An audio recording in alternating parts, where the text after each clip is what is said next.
Friends, स्वागत है आप सभी का मेरे YouTube channel SB coaching classes पर। और जैसा कि हमने अपने क्लास 10th के वीडियो में अम्लों के बारे में डिस्कशन कर लिया था, जो मेरा पहला वीडियो था उसमें मैंने आपको अम्ल यानी एसिड के विषय में पढ़ाया था कि अम्ल क्या होता है और अम्ल की जो कुछ परिभाषाएं थी, पुरानी परिभाषाएं और नई अवधारणाएं, उनके बारे में मैंने डिस्कशन कर लिया था। जिसमें मैंने आपको आर्हेनियस की अवधारणा है ना, और लुईस की अवधारणा, ब्रांस्टेड-लॉरी की अवधारणा, ये सब अवधारणाएं बताई दी थी। और कुछ प्राकृतिक अम्लों के बारे में भी डिस्कशन कर लिया था कि कौन सा अम्ल कहां पर पाया जाता है ना। आज का जो हमारा टॉपिक रहेगा उसी के आगे, आज हमारा जो टॉपिक है वो है अम्लों के प्रकार। अम्लों के प्रकार में क्या, तो अम्ल दो प्रकार से, दो कैटेगरी में डिवाइड किए जाते हैं। कौन कौन से? एक प्रबल अम्ल होते हैं और एक दुर्बल अम्ल होते हैं। तो देखिए यहाँ पर सबसे पहले लिखा हुआ है प्रबल अम्ल, है ना। देखिए डेफिनेशन बिल्कुल आसान है, इसलिए मैंने यहाँ पर डेफिनेशन नहीं लिखा, मैं बताऊंगा, आप लिख लीजिएगा अगर लिखना होगा। देखिए प्रबल अम्ल यानी वे अम्ल जो जलीय विलयन में, परिभाषा सुनिएगा, स्ट्रॉन्ग एसिड की क्या होगी, है ना। तो स्ट्रॉन्ग एसिड की परिभाषा ये होगी कि वे अम्ल जो जलीय विलयन में पूरी तरह से आयनित हो जाते हैं या पूरी तरह से आयनों में टूट जाते हैं, है ना। यानी वे अम्ल जो जलीय विलयन में पूरी तरह से आयनित हो जाते हैं या पूरी तरह से वियोजित हो जाते हैं या पूरी तरह से अपघटित हो जाते हैं या पूरी तरह से टूट जाते हैं। कुछ भी लिखा हुआ आपको किताब में मिल सकता है, अलग अलग, वियोजित हो जाते हैं, टूट जाते हैं, अपघटित हो जाते हैं, है ना। इस तरीके का वर्ड कुछ भी आपको लिखा हुआ मिल सकता है, तो आप कुछ भी लिख देंगे तो यहाँ पर सही रहेगा। तो ये कहलाएंगे हमारे प्रबल अम्ल। अब देखिए प्रबल अम्ल क्या होगा कि जल में घोलने पर पूरी तरीके से आयनित हो जाता है, पूरी तरीके से टूट जाएगा। यहां पर आगे जो होगा इसका एग्जाम्पल क्या बनेगा, तो एग्जाम्पल के लिए हम ये कहते हैं कि जो आपके अकार्बनिक अम्ल होते हैं, अकार्बनिक अम्ल कौन? जिनमें कार्बन परमाणु उपस्थित ना हो, जिनमें कार्बन उपस्थित ना हो, वही तो होंगे अकार्बनिक। अकार्बनिक यौगिक आपने पढ़ा होगा, तो वहीं से बना हुआ है कि जिनमें आपका कार्बन परमाणु उपस्थित ना हो वो क्या कहलाएंगे? अकार्बनिक अम्ल। और सारे अकार्बनिक अम्ल आपके क्या होते हैं? प्रबल अम्ल होते हैं। यानी जिनमें कार्बन नहीं पाया जाएगा वो अकार्बनिक अम्ल होंगे, और सारे के सारे आपके अकार्बनिक अम्ल क्या होते हैं? प्रबल होते हैं। बस ये होता है कि कुछ ज्यादा प्रबल होते हैं, कुछ कम प्रबल होते हैं, लेकिन प्रबल सारे होते हैं अकार्बनिक वाले। चलिए एग्जाम्पल मैं आपको लिख के बता देता हूं यहाँ कौन कौन है।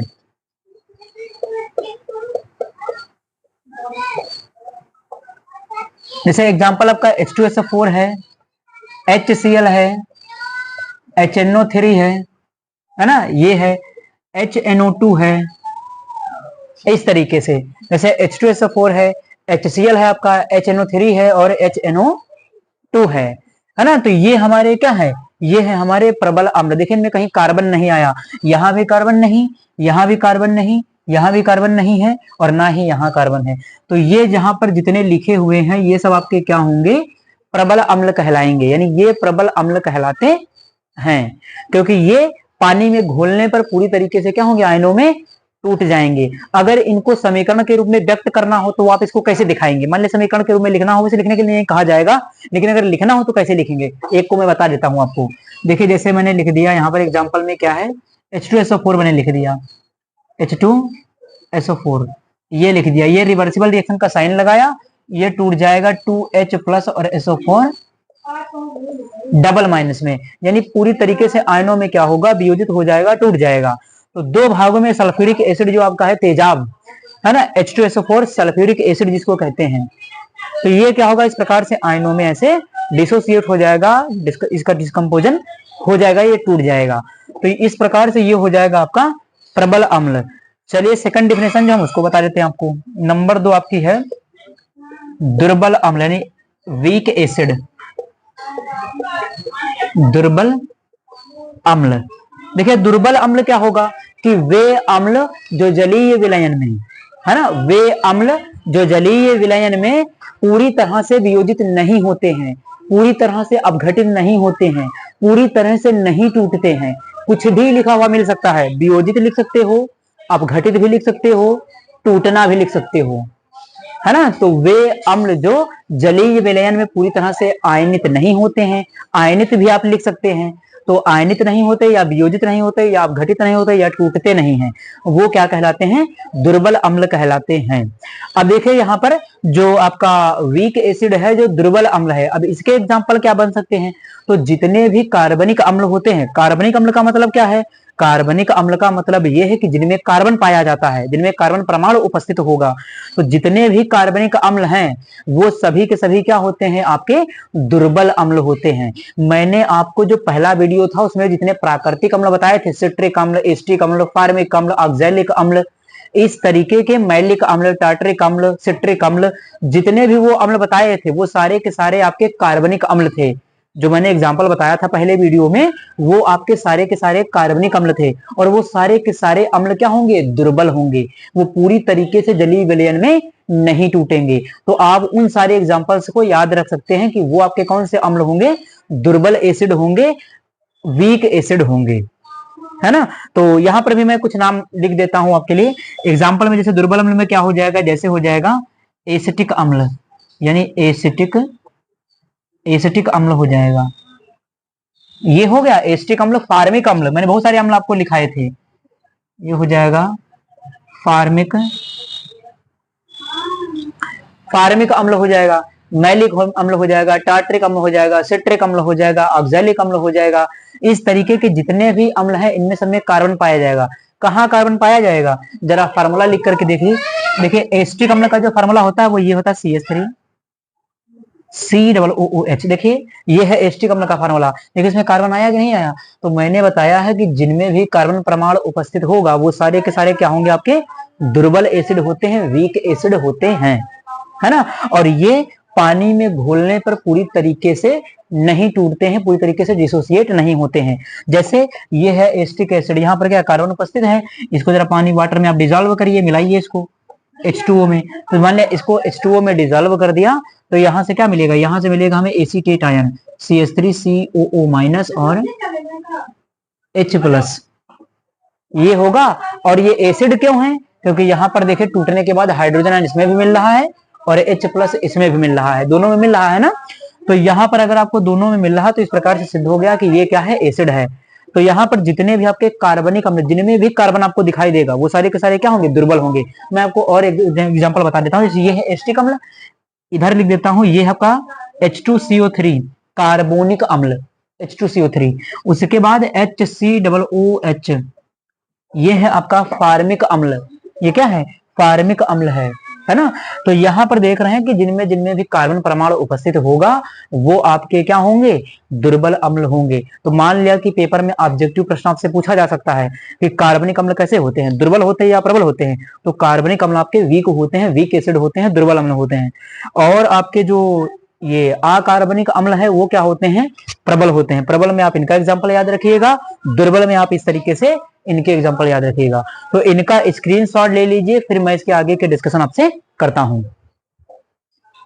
तो चलिए आगे देखते हैं। अगला जो हमारा टॉपिक है वो है अम्लों को बनाने की विधियां। तो यहाँ पर अम्लों को बनाने की विधियों में क्या है कि हमें दो मेथड पढ़ना है, यानी दो प्रकार के अम्ल होते हैं, आपको पता है। एक होता है कार्बनिक अम्ल और एक होता है अकार्बनिक अम्ल। तो यहाँ पर सबसे पहले हमें बनाना क्या है कि अकार्बनिक अम्ल, यानी जिसमें कार्बन परमाणु उपस्थित ना हो वो अकार्बनिक अम्ल होता है। तो यहाँ पर देखिएगा, पहला मैंने एक अकार्बनिक अम्ल बनाने के लिए लिख लिया है हाइड्रोक्लोरिक एसिड HCl। कैसे बनाएंगे, तो समीकरण आपके सामने लिखी हुई। देखिए एग्जाम में मान लिया ऐसे पूछ लिया जाए कि कार्बनिक अम्ल बनाने की कोई एक समीकरण लिखिए, है ना। अकार्बनिक अम्ल बनाने की कोई एक समीकरण लिखिए या बनाने की प्रयोगशाला विधि लिखिए या विधि लिखिए, कुछ भी कह सकता है। तो आपको ये क्वेश्चन लिखनी होगी क्योंकि यहाँ पर हाइड्रोक्लोरिक अम्ल HCl बना है। तो देखिएगा यहाँ पर कि ये है सोडियम क्लोराइड और ये है सल्फ्यूरिक एसिड। ये सोडियम क्लोराइड है और ये सल्फ्यूरिक एसिड है। तो ये सोडियम बाई सल्फेट बन गया और यहां से बन गई हाइड्रोक्लोरिक एसिड, ये हाइड्रोक्लोरिक अम्ल है। तो ये हमारा जो होता है HCl, ये क्या है, एक प्रकार का अकार्बनिक अम्ल है। तो इस इक्वेशन के द्वारा हमने बना लिया HCl को, हाइड्रोक्लोरिक एसिड को। तो ये मेथड हमारा हो गया अकार्बनिक अम्ल बनाने की विधि, इसके द्वारा अकार्बनिक अम्ल बन गया। एक मैं आपको कार्बनिक अम्ल बना करके बता देता हूं। तो सेकंड मैं लिख देता हूं यहां पर कार्बनिक अम्ल बनाने की विधि। कार्बनिक अम्ल बनाने की विधि,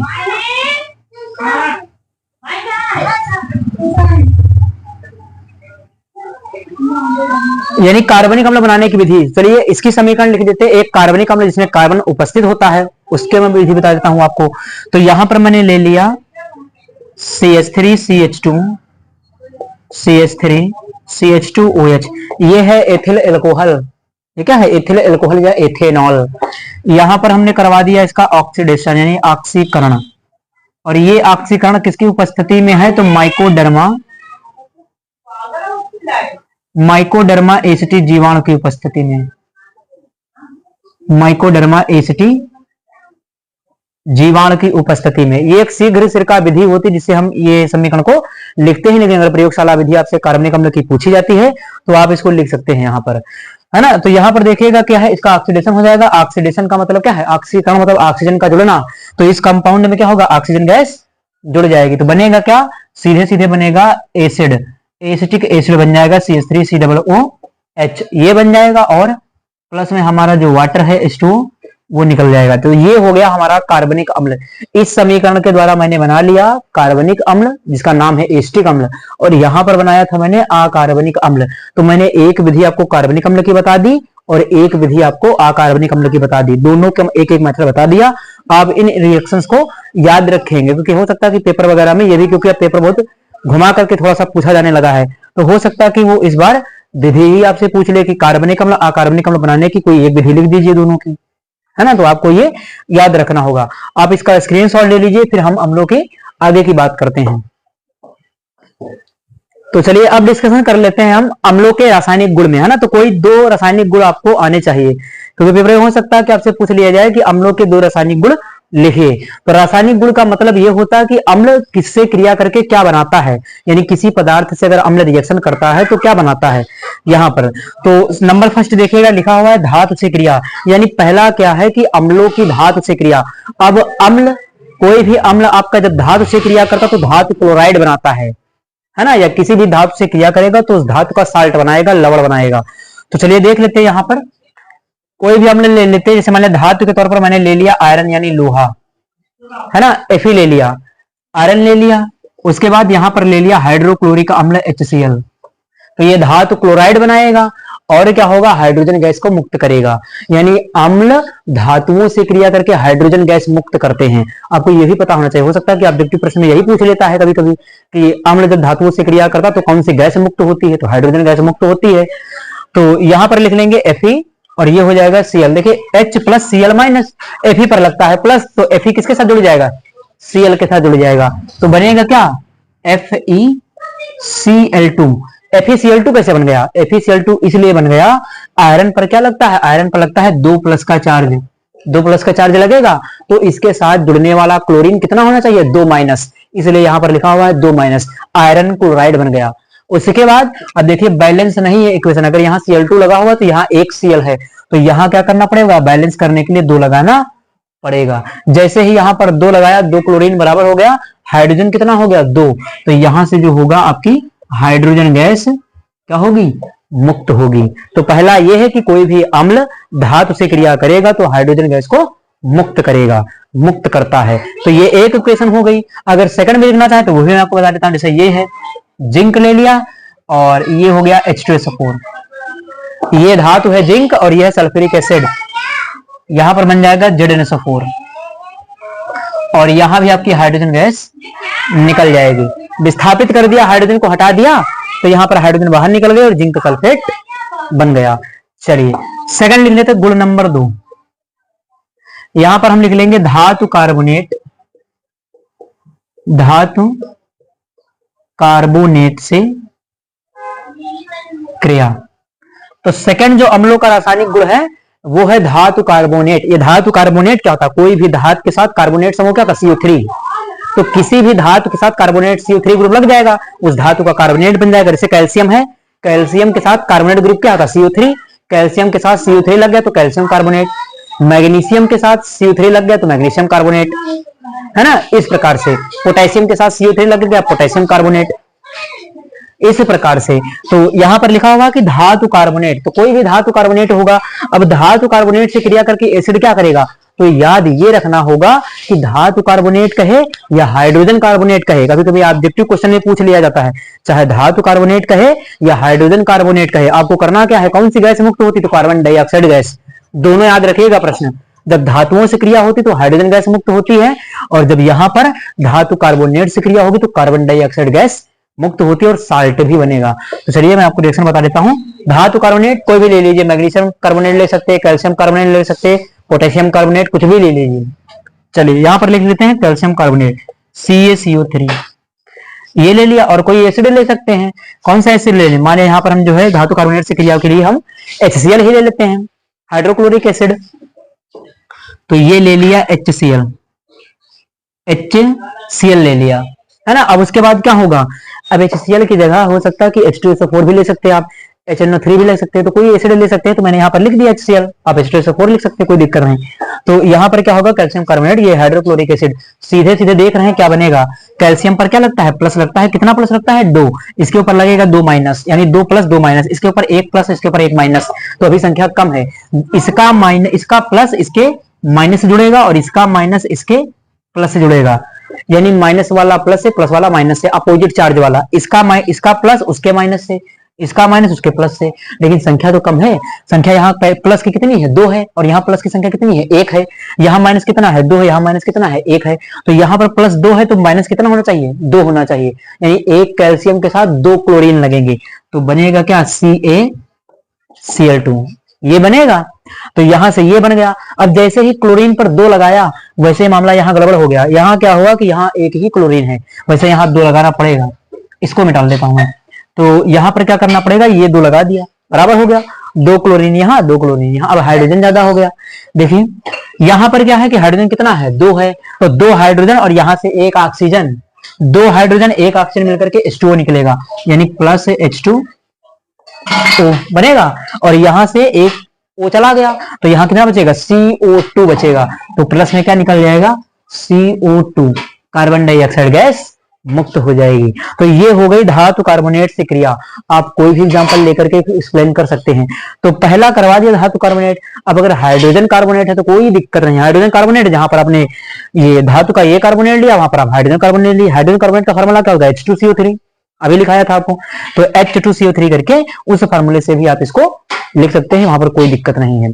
तो इस प्रकार से अम्लों के दो रासायनिक गुण ये हैं, लेकिन बहुत ही इंपॉर्टेंट है, मेन है, मुख्य है, जो कि आपके एग्जाम में पूछे जा सकते हैं। तो आप इनका स्क्रीनशॉट ले लीजिए, फिर मैं आपको अम्लों के उपयोग बता देता हूं।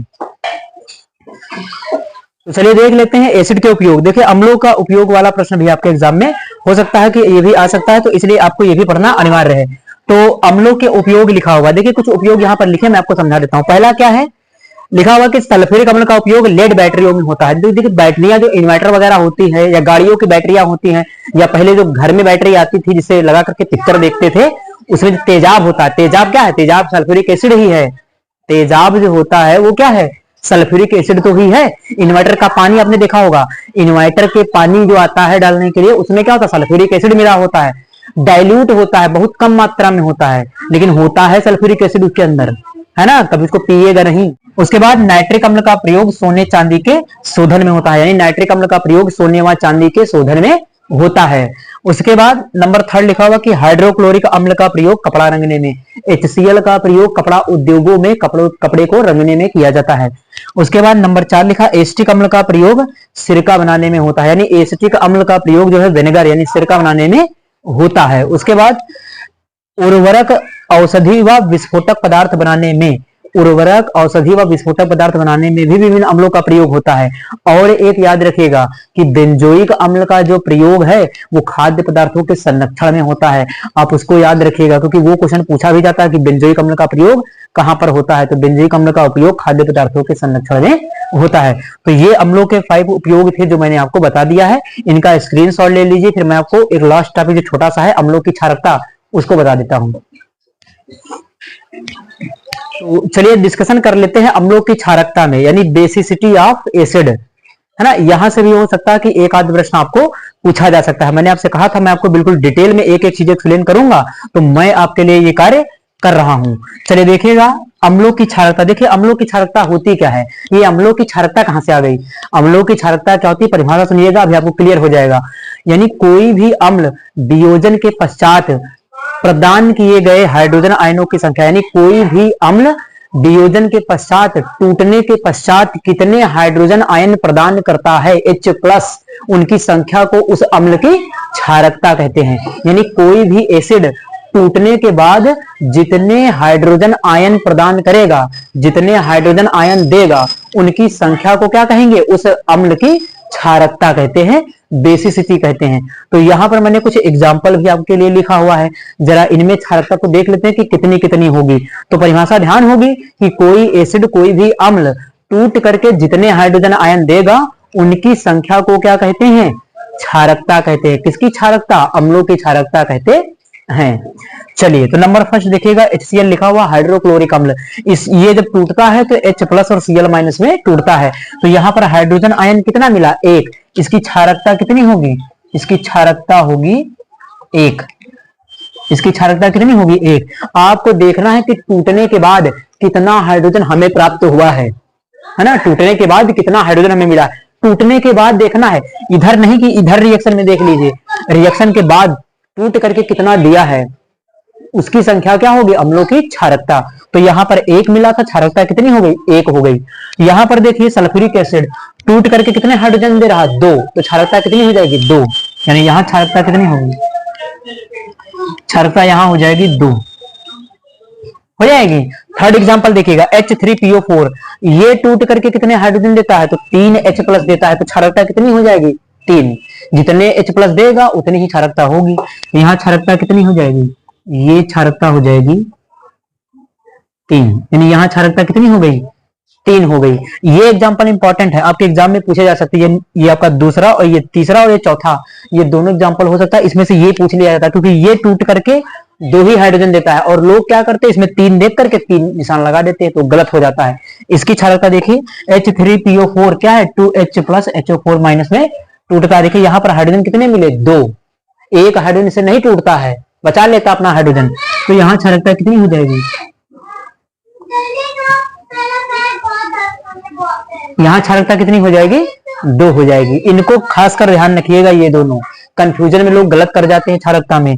तो इस प्रकार से ये मैंने आपको करवा दिया अम्लों की क्षारकता।